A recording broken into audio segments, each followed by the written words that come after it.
Welcome back, everyone. For today's video, we are going to be taking a look at another epic blitz match which was being played on chess.com, featuring the 5-time world chess champion Magnus Carlsen and one of the rising kids, the juniors, the stars of the game, the up-and-comer, the 13-year-old Turkish Grandmaster Yağız Kaan Erdoğmuş. Now, you might have thought you misheard me when I said 13 years old, but Yağız is the superstar of the superstars. He broke a 35-year-old record by becoming the youngest kid to break the 2600 rating mark, passing none other than the greatest female player in the entire history of chess, Judith Polgar. So Magnus, he got married recently. He's been playing some blitz against Daniel Naroditsky. Now he's trying to share his experience and dominate the kids as well. So we have Magnus playing against Yağız. Now we're going to pick it up in the second game of the match. Magnus won the first game with the black pieces, and in the second game, he is playing with the white pieces. The players are playing straight up 3-0 blitz, meaning you start with 3 minutes, you get no increment, no time added, and if you flag, you lose the game. All right, so second game of the match, Magnus starts out with the move d4, and now we get the move knight to f6. Magnus plays bishop f4, essaying the classic London system. Magnus has played this quite a bit in recent times, but it's really reached the forefront being featured in the last couple of World Championship matches. So now we get the move b6.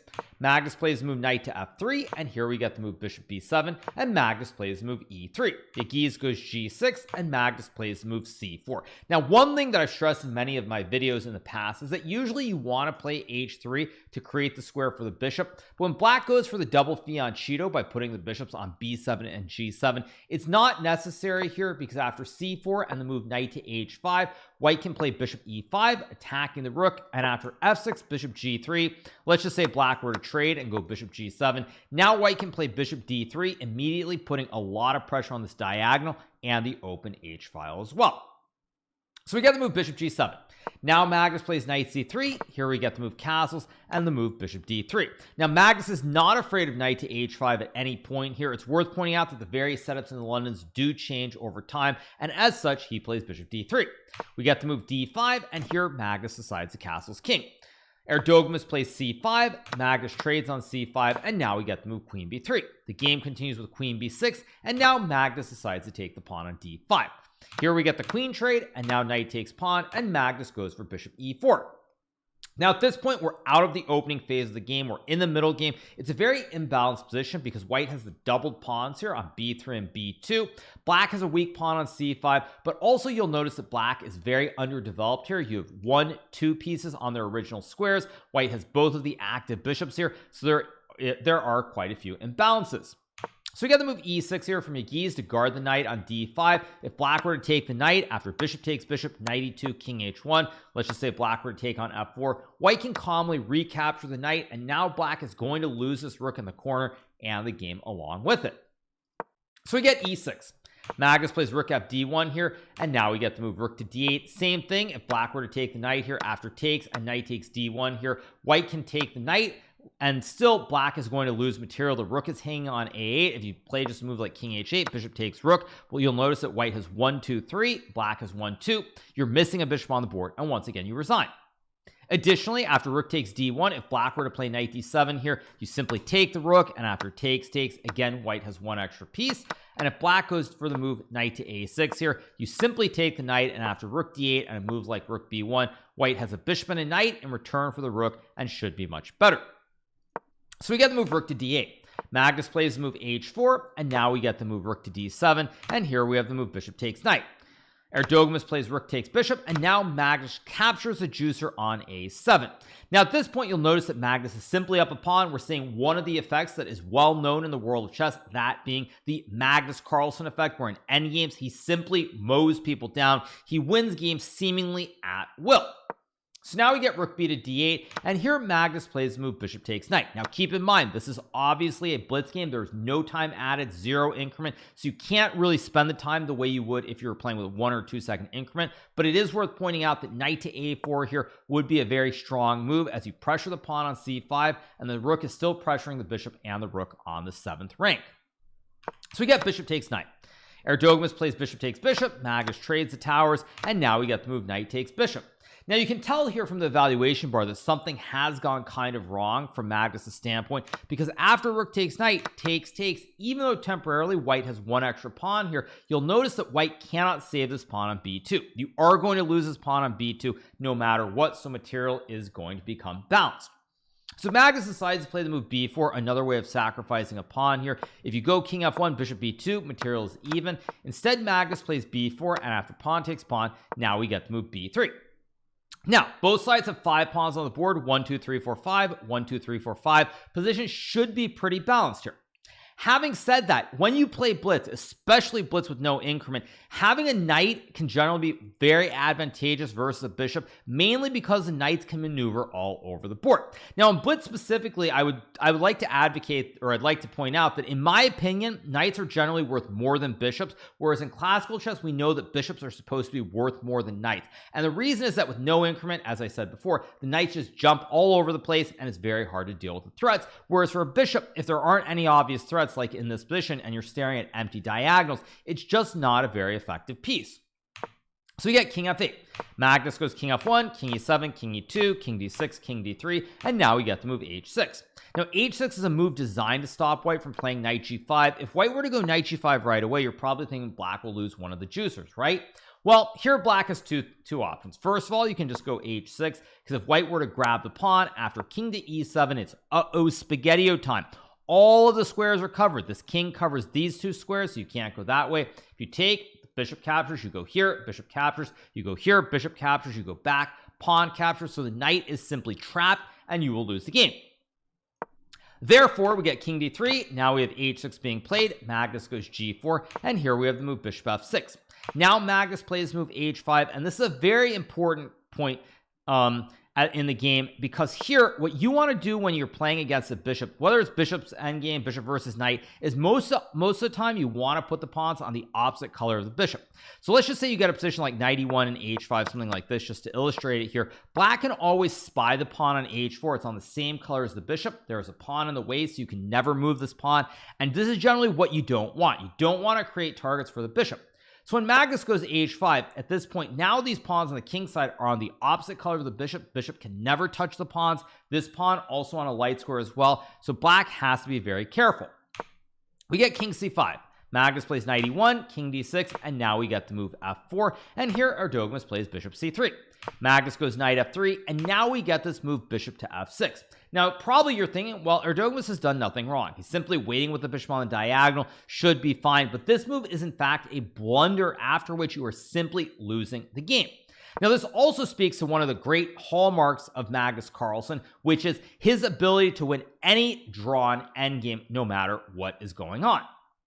So after bishop f6 g5, now Erdoğmuş plays the move pawn takes pawn. If Erdoğmuş were to go bishop g7, white will trade all the pawns and go knight to h4 here. And now the only way to avoid the pawn being captured is by pushing the p. But after g5, knight to f5, suddenly the knight forks the king and the bishop, and you resign the game immediately. So Erdoğmuş takes on g5, Magnus recaptures, and now we get the move bishop c3. Here black could try to play bishop to e7, for example, but after bishop to e7, white now goes h6 here. Not takes, by the way, because this idea with knight h4 simply is not working after bishop takes pawn. But when white goes h6, bishop f8, after e4, takes, king e6. Now white can go knight d4 check, king d6, and after knight to b5 here, eventually black is going to have to yield. Let's just say you go king c5. Now white can play h7, bishop g7, and knight c7. Let's just say king c6, knight e8, bishop h8, and after knight to f6 here, it's a very unusual situation where the bishop is glued here on h8. If you ever trade, white gets a queen, and if you leave the bishop and play king d6, now white can simply play king d4, king c6, king c4, capture the pawn, and at this point we're effectively playing a pawn endgame where white has one extra pawn because the entire king side is frozen.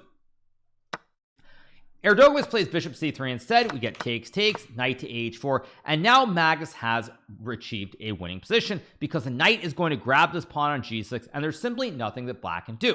Erdoğmuş goes king e6, Magnus gobbles. We get king f5, knight f4. Here we get the move d4. King takes g5 is also a move, but after takes, bishop e1 and king c4. Let's just say king f5 takes, king e4. Actually, not takes. Sorry, my mistake.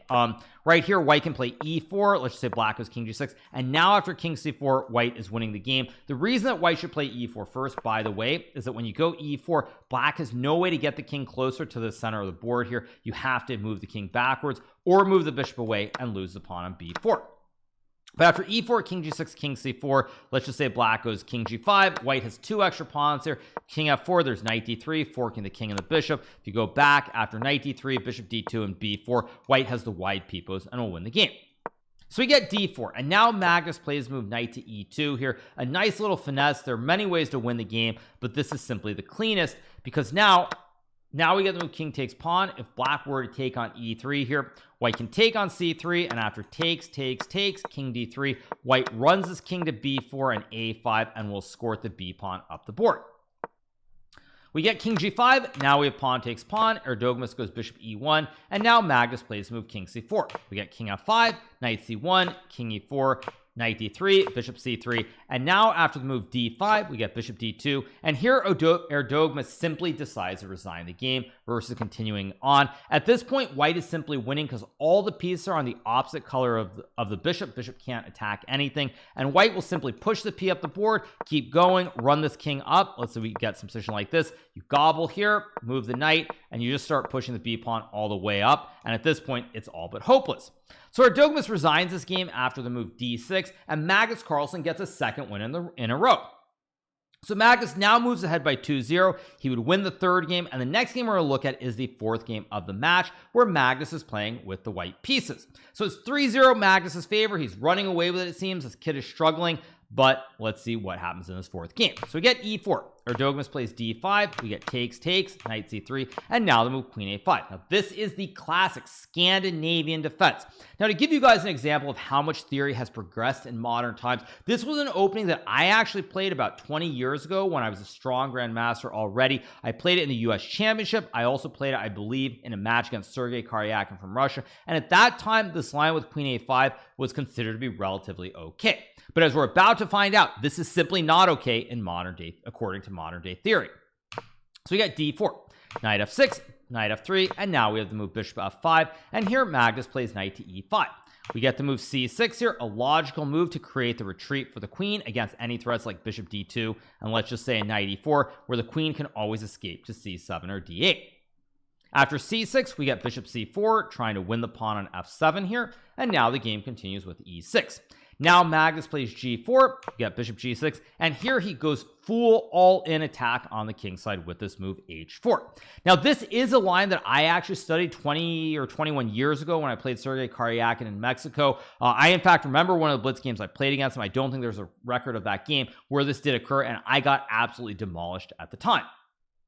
Now after h4, what black should play is the move knight to d7, and after knight takes knight, black has 2 options. You can take with the king or with the knight. You're probably supposed to take with a knight, and after h5, bishop e4, castles, white can't capture the bishop due to the pin. After castles and bishop d5 takes, and bishop d3, white is supposed to be a little bit better. So this is one line. The game continues with bishop d6 instead. We get h5, bishop e4, now Magnus castles, and here we get the move bishop d5. We get takes, and now the move bishop d3, and here we have the move h6 being played. Now the big difference, of course, between this line and the line that I just showed is that in the game here, the knights remain on the board with the knight on e5 and the knight on b8. So we get h6. Now Magnus plays rook to e1. We get knight c6. Magnus plays c3 here, creating the classic connect 5 here. Very nice placement of the pawns. Now you might be thinking, isn't the white king weak? White has pushed these pawns up the board. However, black does not have any way to really open up the g file. If you go like rook g8 and g6 at some point, white just takes, and there's all kinds of pressure here on the g file as well as the e file. So you can't really push the pawn to g6. Even though you have the knight on f6 here, as long as the queen on d1 stays at home, the pawns will always be guarded by the queen. So even though it looks like white has pushed a little bit too far on the king side, this king is actually very safe. So Erdoğmuş plays queen c7. Magnus goes queen e2, and now we get the move bishop takes knight. pawn takes, and the move knight d7. Magnus plays bishop f4. We get castles queenside here. Very logical move, of course, because if you were to castle the king side after a move like queen e3, you're already becoming very afraid of something like white sacking the bishop here and going for a very quick checkmate on the king side. Also, white can aim to play g5 as well. Here it's not a great move, but in general, the idea of opening up the g file, playing h6, even ideas like bishop c2 followed by queen d3 and queen h7 are extremely dangerous to face. Therefore, Erdoğmuş castles queenside. But now Magnus plays the move bishop to g3. Now this move is a slight inaccuracy. The computer wants b4, but it's extremely understandable why Magnus didn't play this, because he was no doubt afraid of the move f6 here, because now if you take the pawn, black wins this bishop on f4, and if you play a move like, let's say, a4, after knight d takes e5, it looks like black is up a pawn. But the computer, of course, laughs at all this nonsense. I think it says that rook c1 takes, and maybe b5, knight e7, and c4 here is completely winning. You open up the c file, the diagonal is strong, all roads lead to Rome. Again, this is a blitz game. This is not a classical game of chess. Bishop g3 is a very logical move to avoid f6. We get knight c5, Magnus goes bishop c2, and now we get the move d4.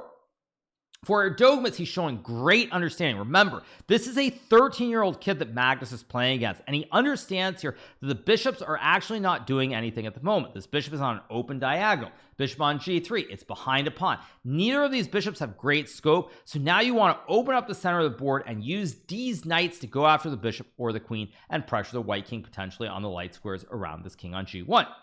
So we get rook d1. Erdoğmuş trades on c3, trades the rooks, and now he goes rook d8.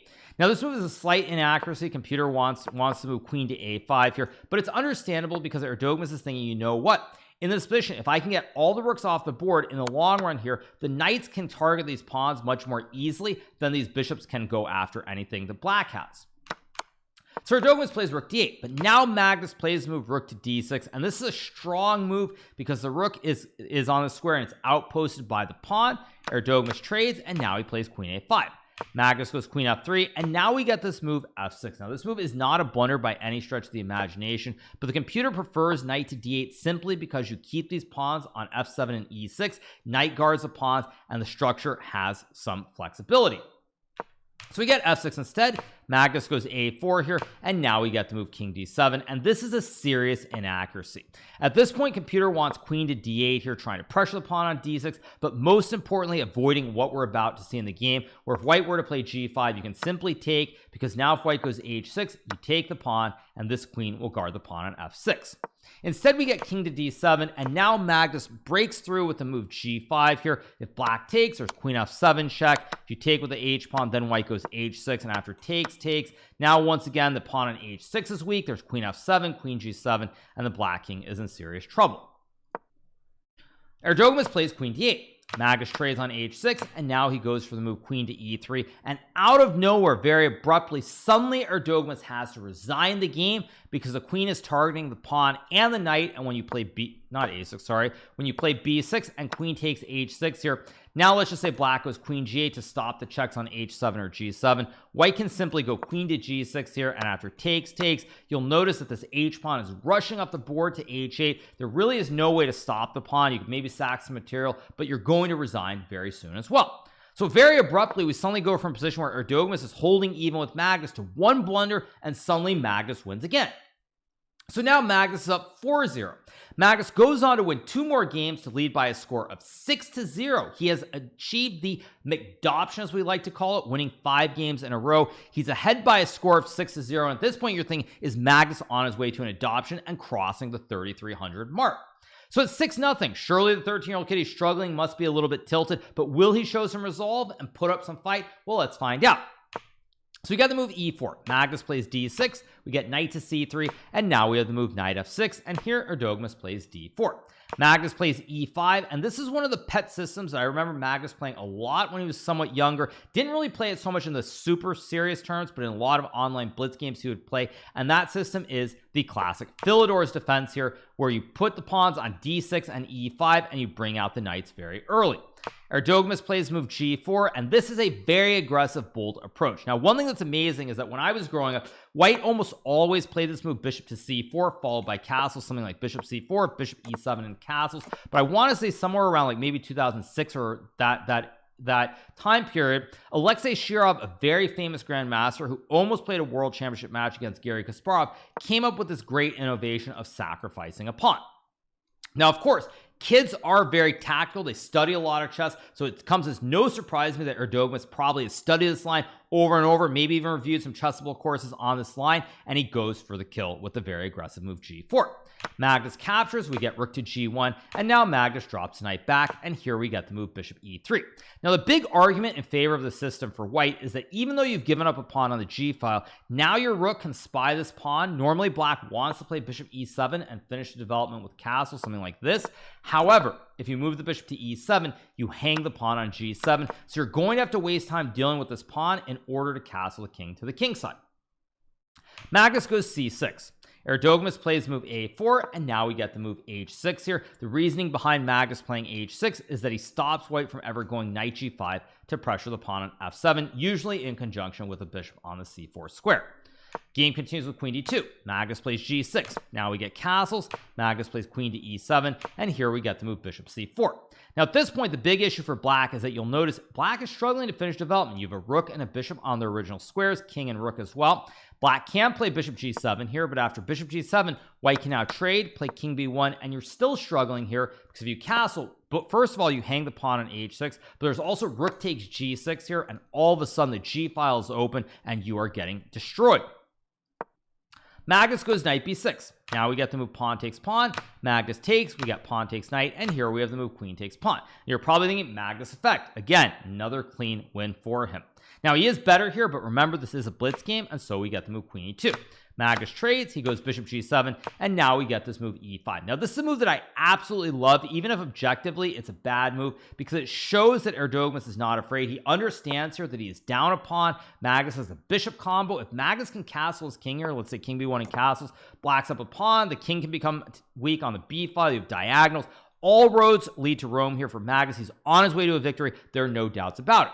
So when Erdoğmuş goes e5, he shows no fear, sacks a second pawn in the position to try to create an attack. So we get pawn takes pawn. Now we have the move knight e4, and here Magnus goes queen f4, and now we get the move knight d6. Magnus plays king e7, and now we get the move rook h to e1. Now, of course, you'll notice here that black should be winning, but it is a blitz game, and you do have to figure everything out.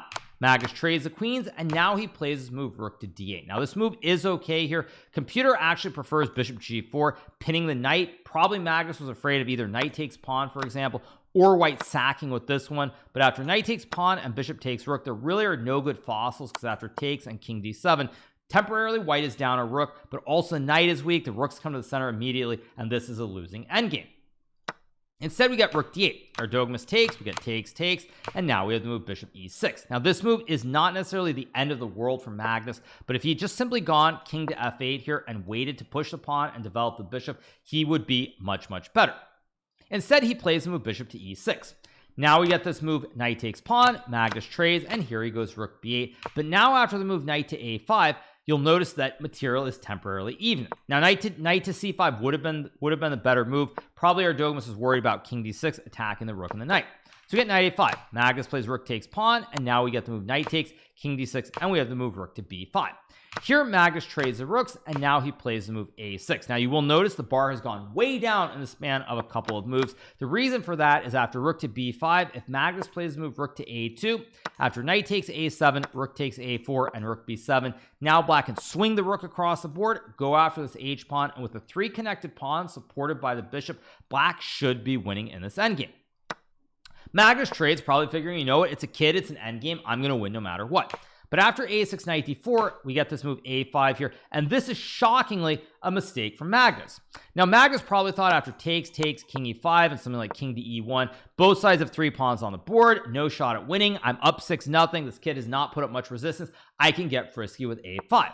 But after a5, knight takes bishop, pawn takes, and c4, now we have a very serious imbalance here where white has two connected pawns pushing up the board and black has the split pawns. Now black has the white peepos, but in order for the peepos to work, what you need here is you need a situation like this where you can basically sacrifice a pawn to create another pass pawn. If you can get the wide peepos free going up the board like this, for example, you will win the game as the king cannot stop all the pawns. But when we look at this position after c4 here, you'll notice that right now black only has one passed pawn, and white's pawns are actually stopping black from creating the second passed pawn. Now the computer says it's a draw, but Magnus is going to have to show tremendous resolve and perfect play in order to not lose this. Now Magnus plays move e5, and as you'll notice, this is a move after which you are simply losing the game. Computer says after king c5, king to c2, and the very important move a4.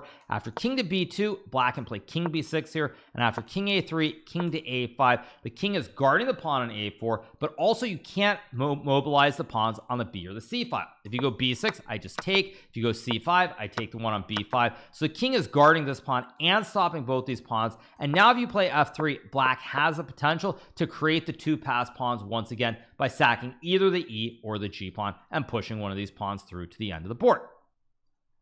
Instead, Magnus plays e5. Now, of course, it's very hard here because in this situation, you're going to have to spend a lot of time finding a move. And you spend 30 seconds, you're going to lose on the clock, aside from what happens on the board. So Magnus trusts his instincts and plays e5. But now after the move king to c2, as you can tell from the valuation bar, Magnus is actually getting cooked. So he goes g5. We get king b3. Magnus plays h5. We get king a4. And now he goes e4. We get to move king takes pawn. Magnus plays g4, and what Magnus probably was hoping for is he probably was hoping you get something like this, where he could sack a pawn and push this e pawn through and get a queen, or vice versa, where he could go e3 and then push the g pawn all the way through as well.